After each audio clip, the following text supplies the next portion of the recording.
Yo, what is good, boys? We are back.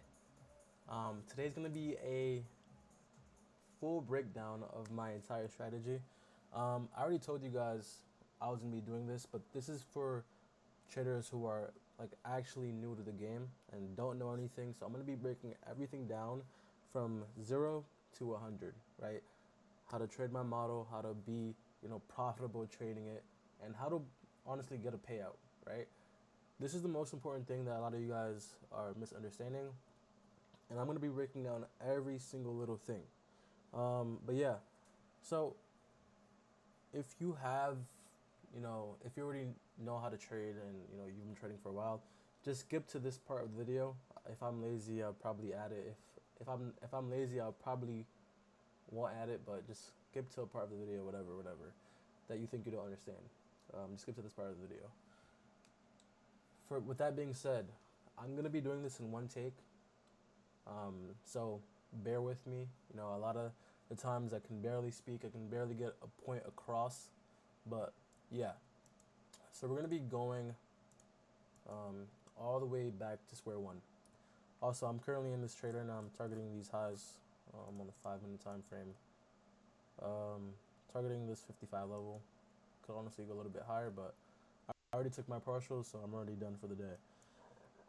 So let's get into it. Let's get a blank chart.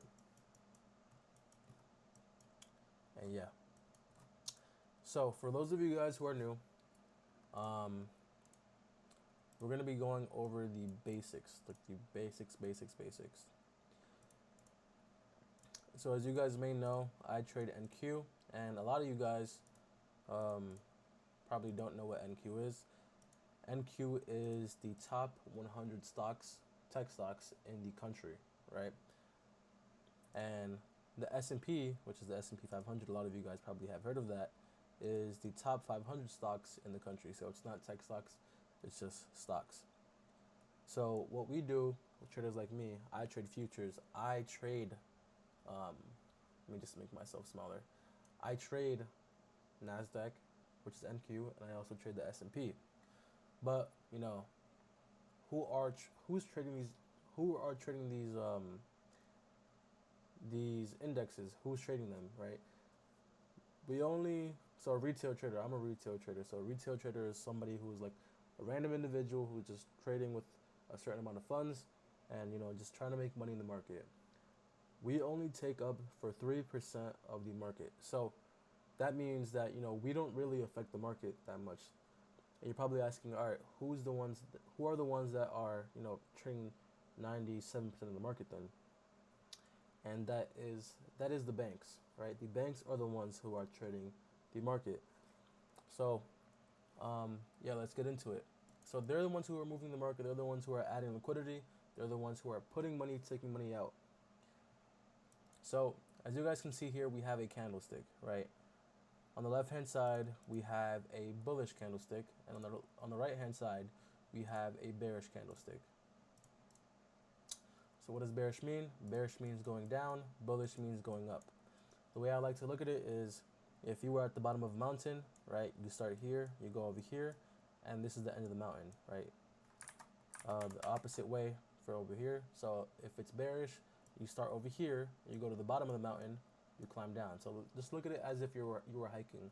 One of the biggest problems when I started trading is I didn't even know what an open close was, or where the market where the candle started, and that confused me for like 2 months. I didn't know what a candlestick was. I did know what a candlestick was, but I didn't know how to read them. That's the most important part of the fundamentals. Let me just take off my glasses so you guys don't see a flare.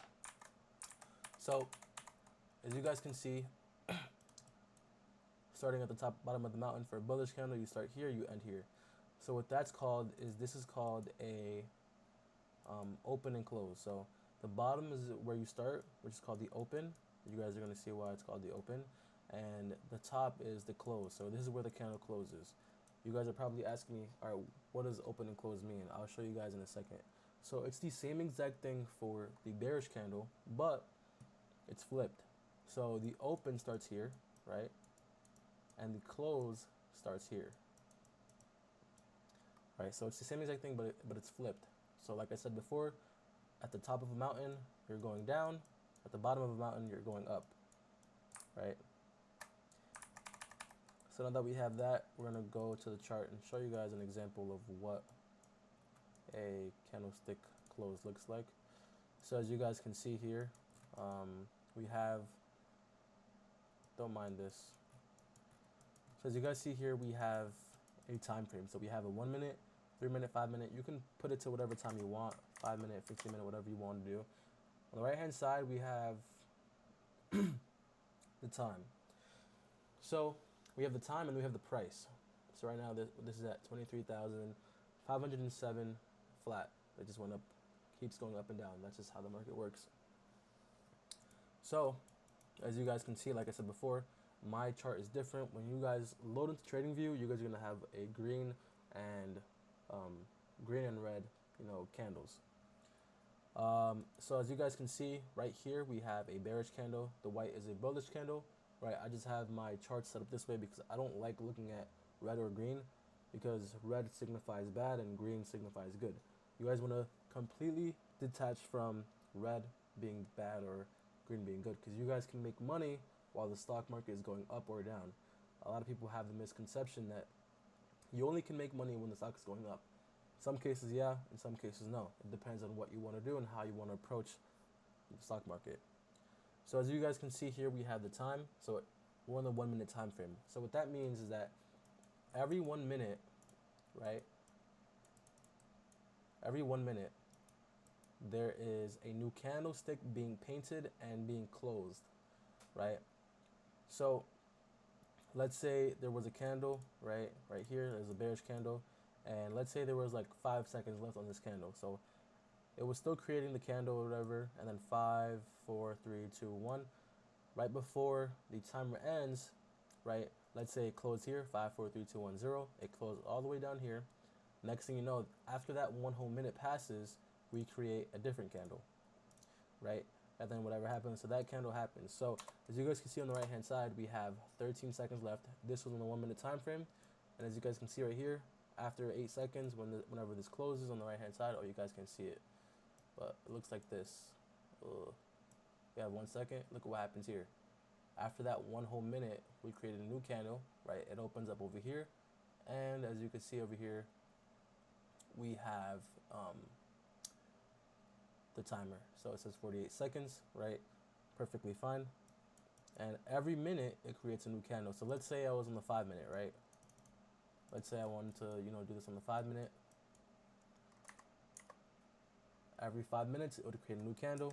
Same thing on the 10 minute, 15 minute, whatever you want to do, it's going to do it. Just want to make sure this is good. I just realized you guys can't really see that much of my chart. Okay, there we go.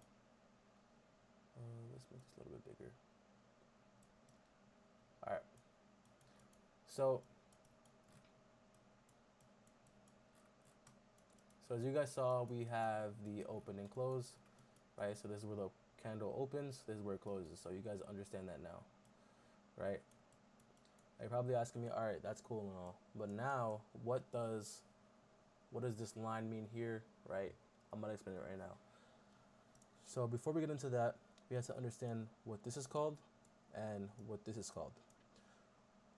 The whole thing itself is called a candle, but these two have specific names for them. So the line is called a wick. So the wick is showing us how far price went up and down before the candle closed, like we just spoke about. So if you're in the 1 minute time frame, the candle is going to close. If you're in a 5 minute time frame, the candle is going to close every 5 minutes and create a new candle. And then we have the body of the candle. So this is the body. This is the thick part of the candle, right? It's pretty simple, self-explanatory. So yeah. So look, let's say here, let's take this away. Let's say here we have a new candle opening up. So let's say we're on the 5 minute time frame, 5 minutes pass by, we're all the way over here, right? Let's say after like 4 minutes and 50 seconds, there was a large amount of selling happening, and the market came all the way down here, all the way from here, right? It came all the way down here with 5 seconds left. So what happens is this. Let's say we're all the way up here, 5, 4, 3. The market comes all the way down to 1, and we close here. what it does, is it just leaves a trail of where price went, right? So this is called the wick, right? It just leaves a trail of where price went. So now that that happened, every new candle, it's kind of confusing, but every candle we create, we open up where we closed at. So if we closed over here, let's turn this into a bullish candle. So if the market closed over here, like we just said, if the candle closed over here, like we just said, we open and close from the bottom to the top. For a bullish candle, for a bearish candle, we open and close from the top to the bottom. So obviously for this bullish candle, we're opening from the top because, well, the next candle is opening from the top because we close here. Next thing you know, right, the next candle opens up. It opens up where this previous candle closed at. So you're going to see that over here.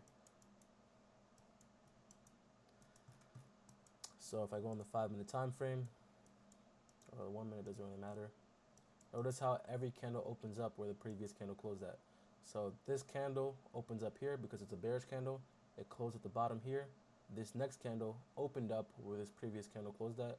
Same thing with this one. This candle opened at the bottom, closed at the top, and the next one opened up where the previous candle closed at. And notice how, let's get rid of all this. With 6 seconds left, as you guys can see on the right hand side, watch this, right? We're gonna go into the next candle. Look at how it's leaving a wick for where it goes, right? This candle inches down a little bit more. It's gonna create a longer wick. So right here, just inched up, create a longer wick upwards. So notice this, right? It just keeps doing the same thing. So it's pretty simple, right? So we just went up again. Notice how it's leaving small little wicks of where price is going. It's very important because, you know, if you guys are going to be trading market structure, knowing the fundamentals of that is important. So now getting out of that, right, getting into like more of the harder stuff, we're going to be talking about how the market works. So let's get rid of my indicators. So we're going to be talking about how the market works. So if we go on the 5-minute time frame, right, you guys see the market going up and down. This is the main thing that I would say that I wish that I knew and somebody told me earlier, but you need to understand that the market always has to rebalance itself. So if you see a, price going down, right, and it stalls out, the market is always going to gravitate towards where it should be rebalanced at, whether it's 50% of the range or whether it's taking out this high here, etc., etc. The market consists of buyers and sellers. And so obviously, since the banks are the ones who are buying the market, you have to understand,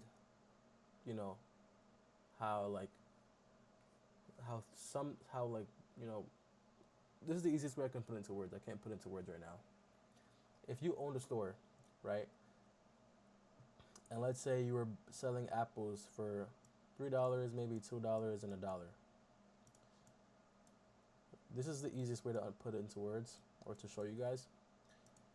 Let's say the first day the store opened up, right? You had the first day of your store, you're like, all right, I'm gonna sell these apples for $1. So you're selling them for $1, whatever, and boom.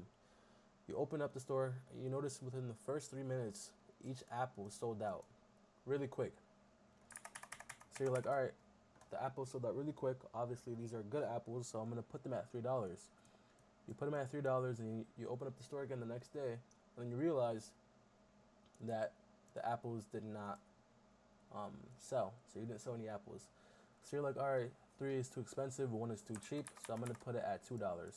And then you realize that you found the perfect price for where, the buyer is happy, and also me as the producer is happy because I'm making more money than $1, and 2, people are buying it and they're considering this price to be a fair trade-off, right? Trading is, a trade, obviously, but when you're trading against someone, right? So since the banks are the ones who are moving the market, adding money, they're competing with each other, right? They're competing with other banks, and you guys can't even see the $3, but there you go. So they're competing with each other. So they're trying to get the best price possible to buy at, to make the most money, to push the market in that direction, to stop other people out. there's so many things that go into it. I don't want to confuse you. We're just gonna stick to the fundamentals for right now. But yeah, there's so many things that go into it. So the market moves the same exact way. So if you guys didn't know this, there's news that comes out every single day that makes the stock market go crazy, and it makes the banks perceive the market in a different way that we don't that we should be trying to perceive it, right? So for example, like, I don't know if you guys know this, but Powell, he's a very big, very big figure in the finance industry, and when he speaks, the market moves, right? Because he's so powerful, and people rely on him for so many things. So like, if interest rates were cut, right, that means, obviously, that's the easiest way I can put it. The market's gonna go up. If rates go up, market's gonna go down, because higher rates are bad for the economy. So people don't like that, but that's just how it is. So banks, the macro data is gonna move the market more than whatever you're looking at. But pretty much, since the banks are moving the markets and they get this information, they perceive the market a lot differently on a day-to-day basis or on a weekly basis. So an Apple gas today is not going to be what gas costs tomorrow, right? Because obviously the value of gas is perceived different. Let's say if a world apocalypse was going on or a scary virus is going on, obviously gas would be more expensive tomorrow because people are going to be stacking up on gas. A lot of people are going to be getting gas. So this is exactly how the markets work, right? On a day-to-day basis, the market's value is perceived differently. So the banks are going to be trying to buy low, and then where the auction is going to happen is in between, right? Obviously, the most transactions are going to happen here. Are going to happen here, right? And if price comes here, nobody's going to want to buy anymore, and the market's going to short and stall down, right? And trade lower. So this is how the market works. So remember how I told you guys the market has to be balanced, right? This is exactly why. The reason why the market has to be balanced is because there's going to be areas where banks consider price too expensive and they just want to make transactions here, right? And there's going to be areas where price is too cheap, and then they're going to be taking advantage of that and buying price, right? So that's exactly why the market gets balanced, and that's the reason why the market rebalances a lot. So if you guys look at here on the 15-minute time frame, you guys are gonna notice the same recurring thing. Market goes down, right? As you guys can see here, what happens after that? The market rebalances. Market goes down, right? What happens after that? The market rebalances. This is gonna happen a lot, right? If we even go backwards, it's the same exact thing. Market goes down, right? Market rebalances. So this happens a lot, and this price action is probably the best we've had in a while. But it's pretty self-explanatory, and obviously down here, banks see this as an opportunity to buy, and up here, the banks see this as an opportunity to sell, because they think that price is at, the apples here are at $3, and everything here is at $2. So obviously the most transactions and where price is gonna stay at the most is down here. And when I say price, it means like the actual like candlesticks and where price is at, which is like here, like 541, as you guys can see on the right hand side. That's price. So yeah, the market always has to rebalance itself. Now we're gonna be talking about liquidity, right? Wait one sec. There we go. Ugh.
All right, sorry about that. So let's get into liquidity now. So what is liquidity? So liquidity is pretty much where the market has resting orders to push price in the intended direction. So where is liquidity resting?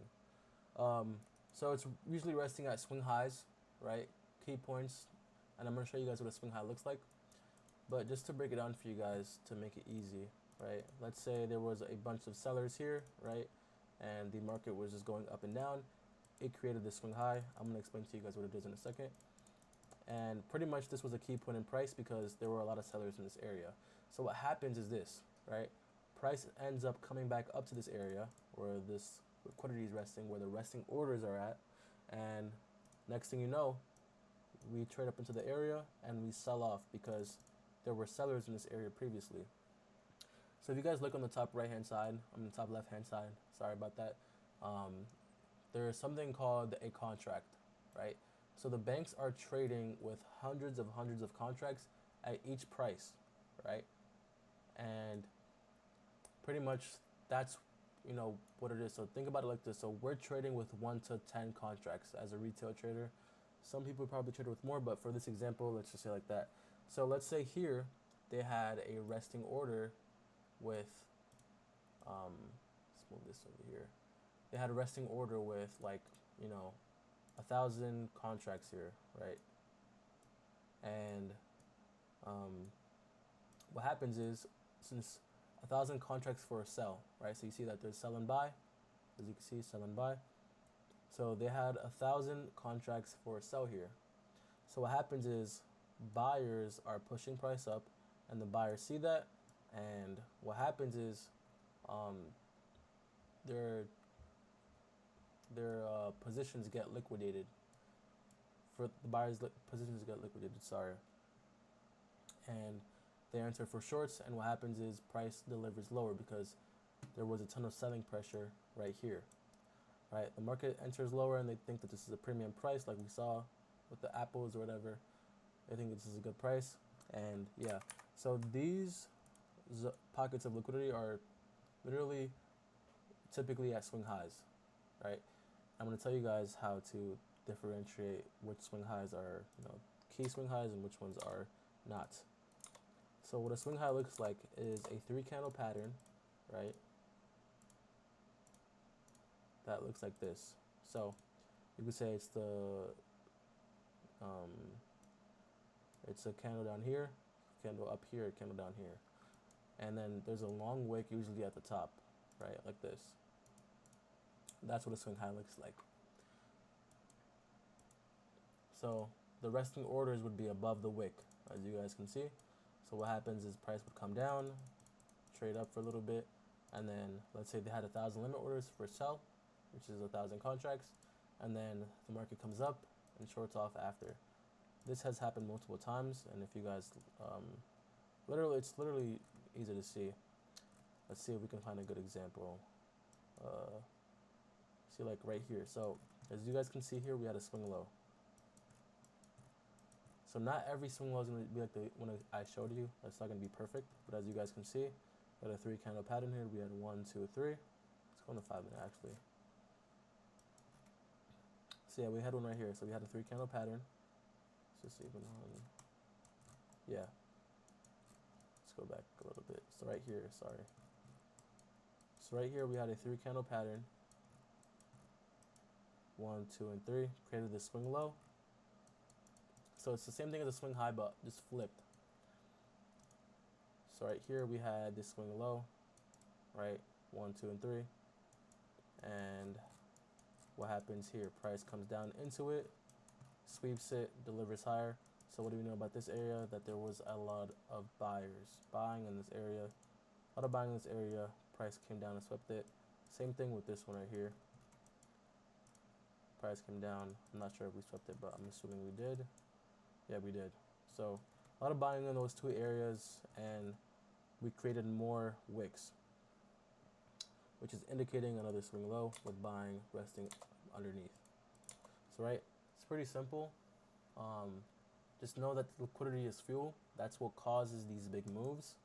And if you can understand liquidity, you can, catch pretty good plays, right? So there's something called internal liquidity and external liquidity. So the way I like to look at it is everything that's internal is everything in here. Everything that's external is everything out here, here, and like out here, out here. Pretty much everything on the edges. The higher probability liquidity areas, or swing highs or swing lows, are gonna be the external liquidity areas, right? Because they're a lot bigger moves. So yeah, understanding liquidity is fuel, and that's where the market likes to push towards. Now that we know that, right, it's pretty much the basics of trading. Candlesticks, liquidity, where the market wants to go, market rebalancing itself. Now we're going to be going over my strategy, which is pretty simple. It's called the 55 model, and then I also use it with Quant Tower. And this is going to be confusing for you guys who are just learning this out, but I'm going to try my best to explain it to you guys the best I can possible. If you guys have any questions about this, just drop it down below in the comments. And yeah, so at 28 minutes, we're good, I figure. So yeah, let's get into it.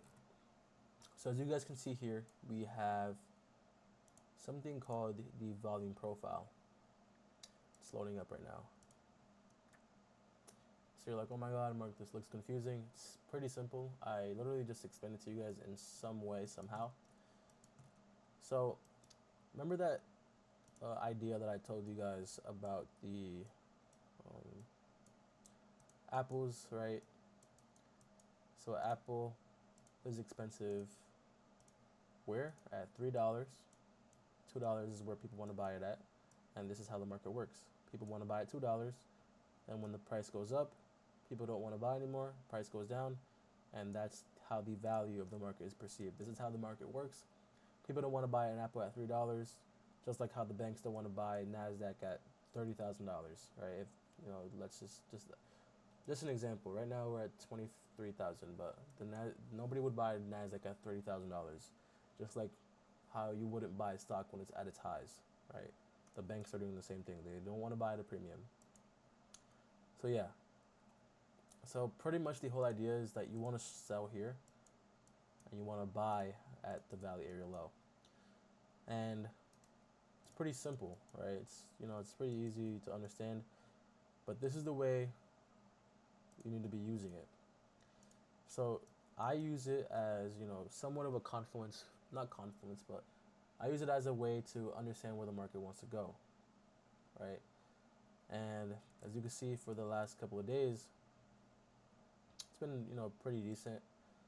But there are ways to read the profile. The best way is using the weekly profile, in my opinion, because it gives you the most structure and it gives you the best idea that, in my opinion, it gives you the easiest way to read price and the profile. So I'm gonna bring down here my Quant Tower. It's loading up real quick.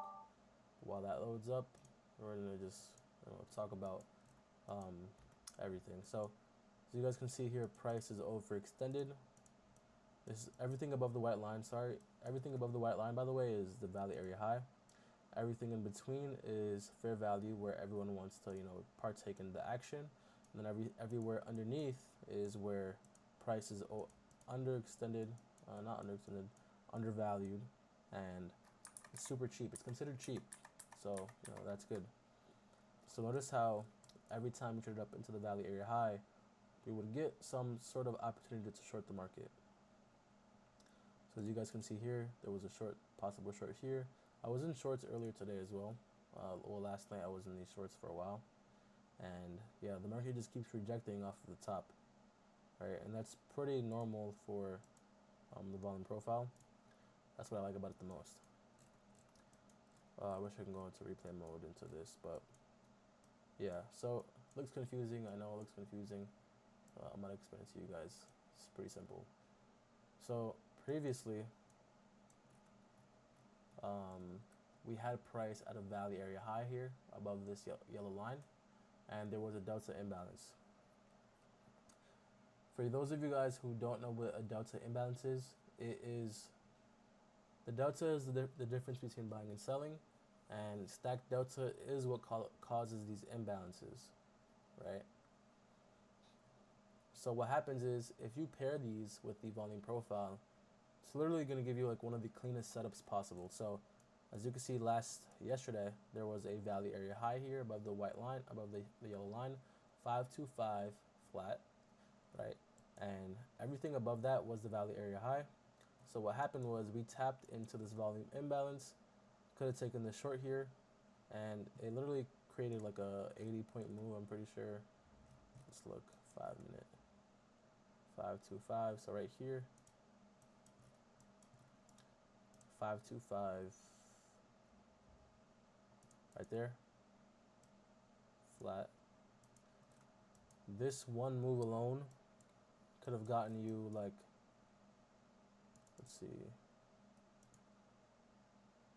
like 200 points. That was 200 points right there, right? And that was a clean ass move, right? Value area high, price is clean, and yeah, looks good. And then guess where we rejected off of? We rejected off of this zone down here. If you guys want a more in-depth video on the quant tower, I literally have a whole like 20-minute video explaining everything. But I'm gonna try my best to explain everything here.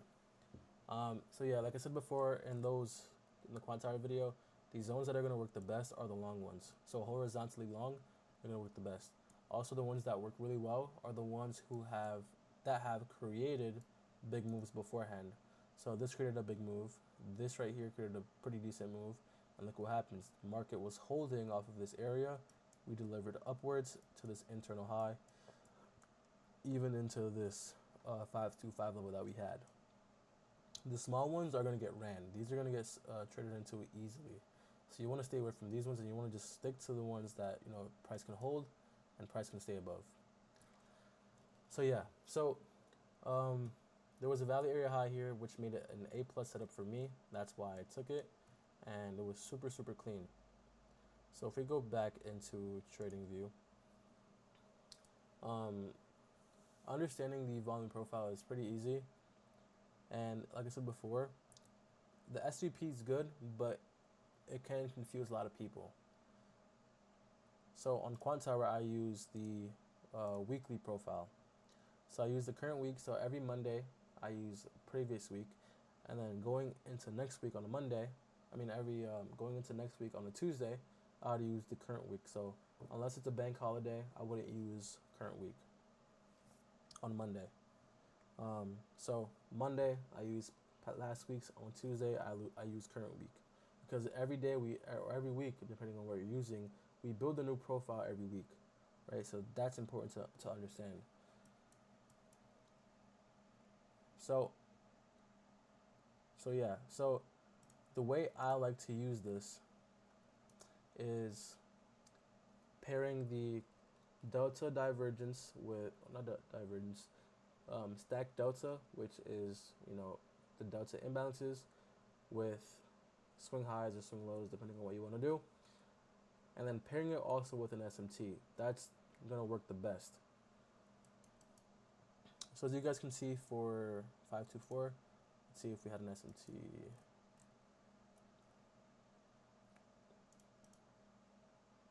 Bear with me, guys. I know this is all over the place, but usually I make my videos a lot smaller, so it's easier for me to keep track of everything. So as you guys can see here, we had this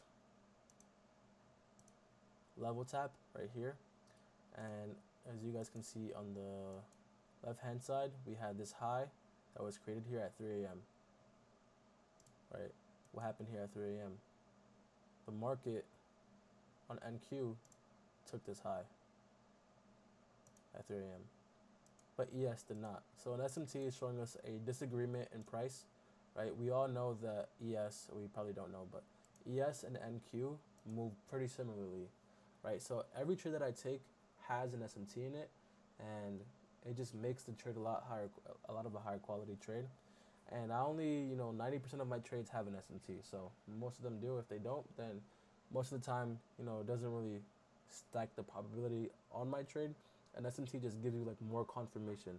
And a lot of people say they struggle with trying to predict whether SMT is going to happen, but it's pretty easy because you can always see when one is lagging behind and the difference between where we're at. It literally happened today, and I'll explain it to you guys on the trade that I took. that we're still in right now. So yeah, so as you guys can see, ES was delayed, showing us that we want to go lower because this high that what we saw in NQ did not get taken. So if this one's lower, obviously ES is disagreeing with it. If there's a divergence between either ES or NQ, even if it's on NQ, it's still a divergence. Even if it's on ES, it's still a divergence.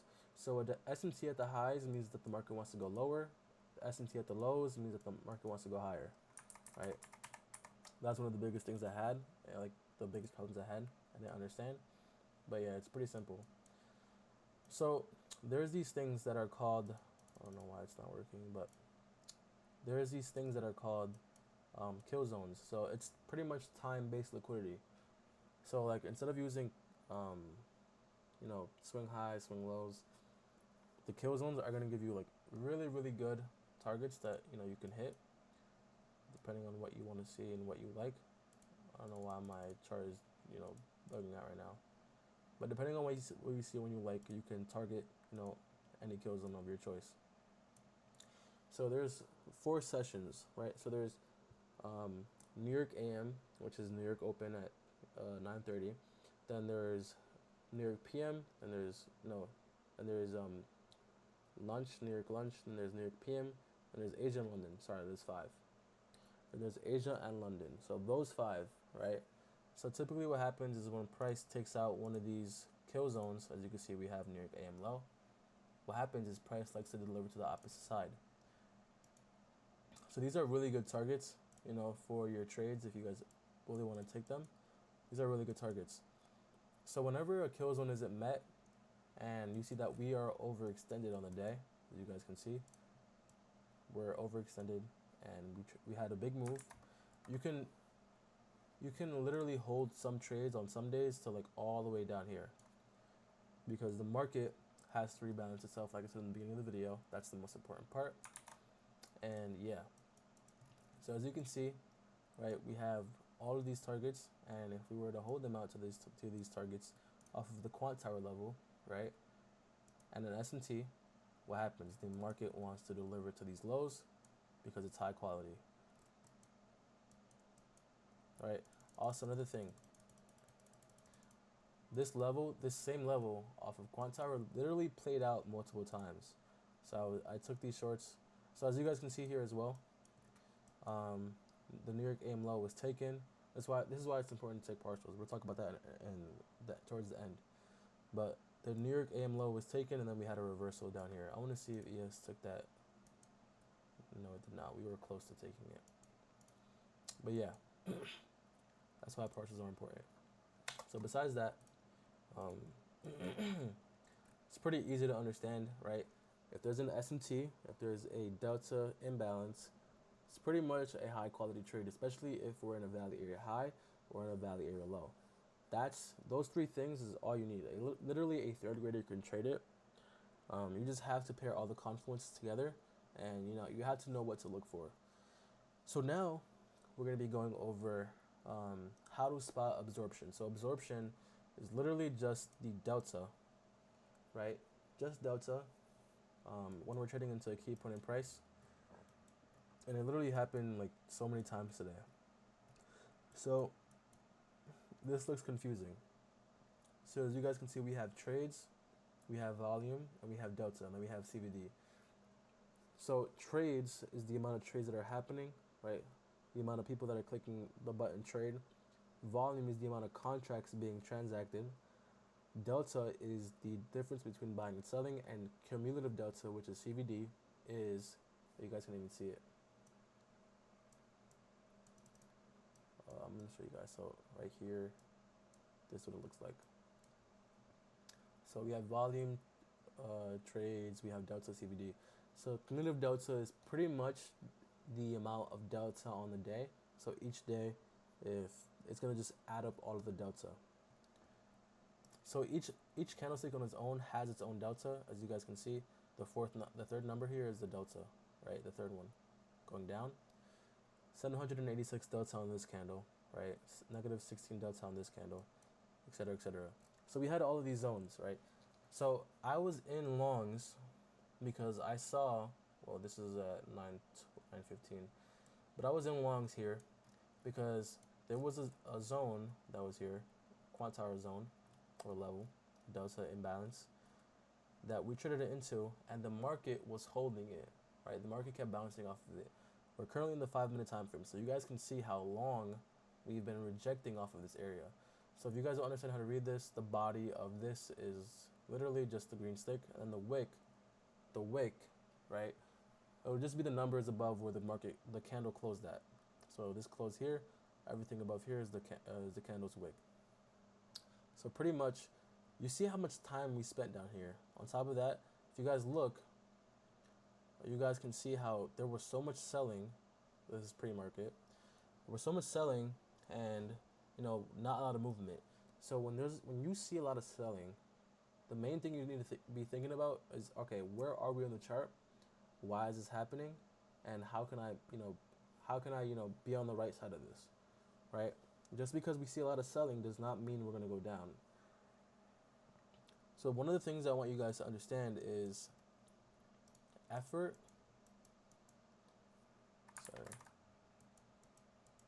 versus reward, right?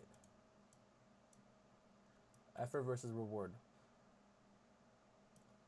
Why did I put W? Sorry. Reward. I'm so sorry about that. So this is the most important part. Reward is the most important part, right? Because if you get a lot of effort, just because we have a lot of buying does not mean we're going to go up.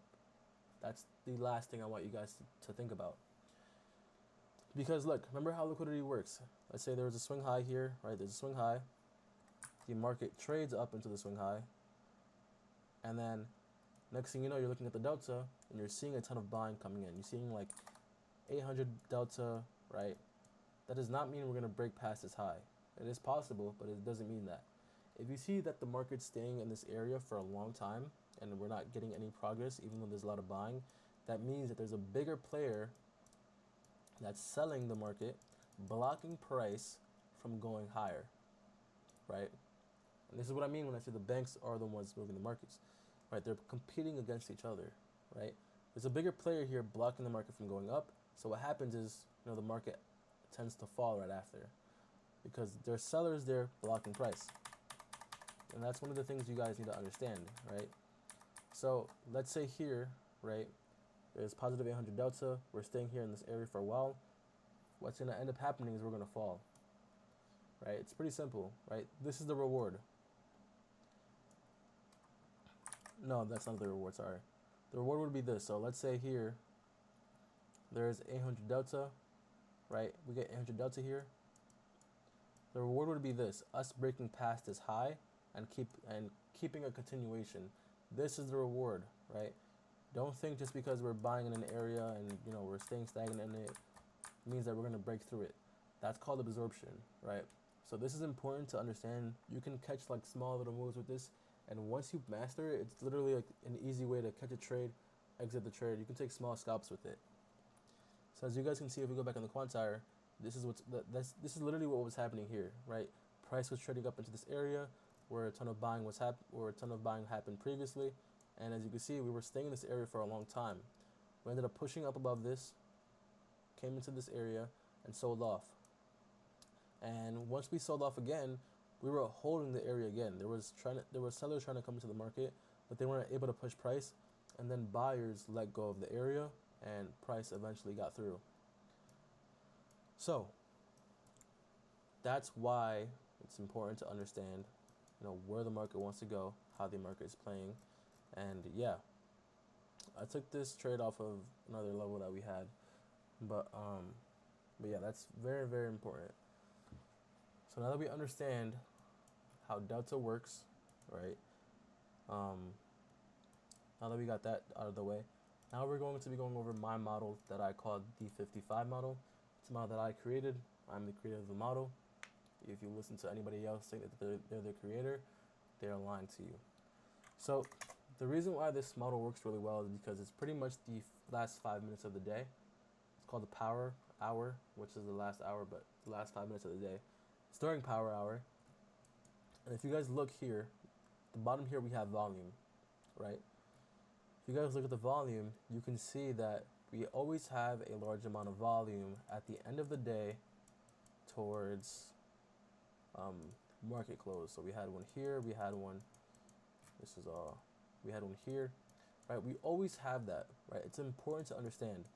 So let's look over here. So what I like to do is I like to market the high and the low of the closing candle, right? High, low, boom. And these are areas where price likes to trade up into and reject off of a lot of the time. So the way I was able to catch this trade that we're currently in off of 426 was pretty simple, right? We had this area marked out, and as you can see here, usually on these type of trades I have a 50 tick stop. So I would wait for some type of confirmation, and I would enter. So got in about here, right there. Saw the rejection happening, got in, and I usually target like any highs that haven't been taken yet. So we have these highs here. So I'm looking to take it at this high here, right there, boom. So it's called the 55 model, and the reason why it works so well is because these are areas where price has previously looked good to banks, right, where they previously got in at. So the reason why the market closes at 355 and why it's important is because these are areas where the banks let go of a ton of liquidity, and they put out a bunch of orders at, because they have to let go of their positions, right? They have to close their positions before 5 p.m., right? So if you look at what happens, this is the way I like to pair it, and this is the best way to do it, is by using the same confluences we use for the quant hour. So if there's an SMT, if there's a kill zone sweep, and there's a 55 level, that is the cleanest way to catch this trade. Like, I'm not even kidding. This has like a 75% win rate with like a high risk to reward, highest risk to reward. So if you go on the 5-minute time frame, we go to ES right now, right? What do we see? So we see that we have these Asia lows, right? We have Asia lows, we have London lows. So what does market like to do? Like I said before, the market loves to attack this time-based liquidity, because we have New York AM, New York PM, lunch, Asia, London, Asia. So we have all of these areas of interest. The market likes to attack these areas of interest, and it works really well. So as you guys can see, we have these London lows here, and we have these Asia lows here. What happens here, right? NQ takes these Asia lows and London lows, right? Meaning that we trade past them. So this low got traded past, this low got traded past. What do we have underneath? We have a 55 level. So if you're looking for buys, typically the best buying level would be the one at the lower one, right? If you're looking for shorts, the higher one would be the best, because it's a higher price to short at. But yeah. So so it works really good when you pair it with an SMT. And as you can see here, on ES, we have these Asia lows, and we have these London lows. So what happens, right? What am I anticipating before I enter this trade? I'm anticipating price to have a delivery upwards, because I'm seeing that London lows were taken, and already on the NQ, these Asia lows were taken, right? So I'm anticipating it and I'm imagining it before I take an entry. That's the main thing you guys need to do before you trade. Imagine your trades before they happen, and if they happen the way you want them to happen, then take an entry, because you backtested before, you had the probabilities all in your favor, and you know how these work, right? We're not looking at price, we're not reacting to price, we're anticipating price. There's a difference. So if you're reacting to price, you're gonna lose money, and if you anticipate price, you can make money, or lose money. Doesn't really matter, but it does matter actually. But yeah, you guys get my point. So as you guys can see, ES took these Asia lows, NQ did not. What does that mean? We have a divergence in price. We have a disagreement in price. ES wants to go higher. What did we tap into? We tapped into a 55 level, right? What does that mean? That means we're going to be looking for buys. So for these 55 levels, you can target another kill zone that hasn't been taken yet. So you can target these New York aim highs. You can also target these any highs that you've seen that have looked interesting, whether it's all the way back here. So like you could target these New York aim highs, these London highs. These are eventually going to get taken, right? Because these are time-based areas of liquidity, right? So it's all up to you whether you want to take partials or hold the trade out. But like I said before, I'm gonna say it again. If you guys really want to take your payouts, this is the easiest way to do it. So let's say we took this trade, right, whatever, and we took it with like 10 micros, right, a full contract on NQ. If you guys want to take your payouts, this is the easiest way to do it. You guys need to understand that, you guys probably have not been trading for a while, and you guys are probably just learning this model, which you are because I just started talking about it. The easiest way to take a payout is this, right? You guys know where the market wants to react off of. You guys know when the market wants to, have some sort of rejection based off of the things that we spoke about. The easiest way to take a payout is you taking partials at places where you know that price is going to trade into, and this is literally the easiest way. So let's say we took this trade here, right? We took a buy, we took longs, and we're like, all right, traded into a 55 level. We have an SMT, NQ and ES are disagreeing with each other. So right here we have a swing high, like I said before. We have internal swing highs and we have external swing highs. So right here, there would be sellers resting above, right? You could take a partial there. You could also do a fair value gap. If you guys don't know what a fair value gap, it's a 3-candle pattern. I'm not going to go over it. I've already been here for an hour. It's a 3-candle pattern that has a gap in the middle without wicks overlapping. So if the wicks are overlapping,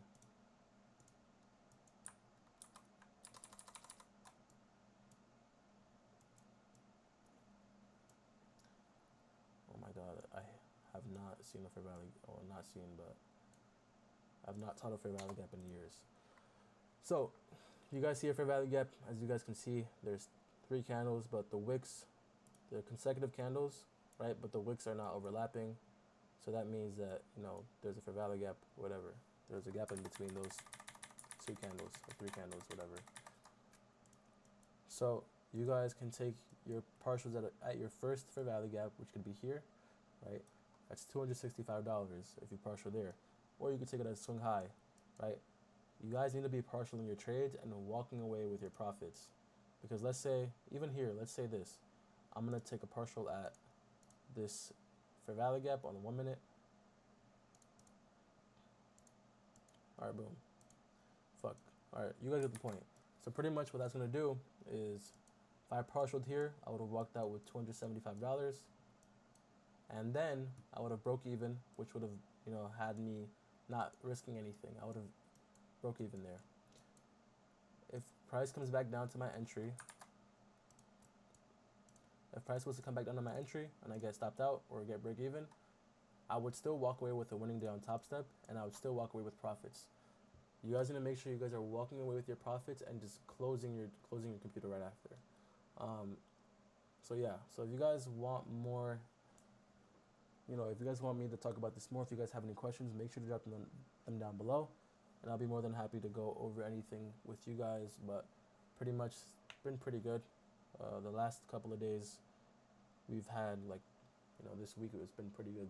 It's pretty good this week, September. So yeah. So if you guys have any questions, just drop them down below and let me know. Before I end the video, also guys, oh my god, let me do this.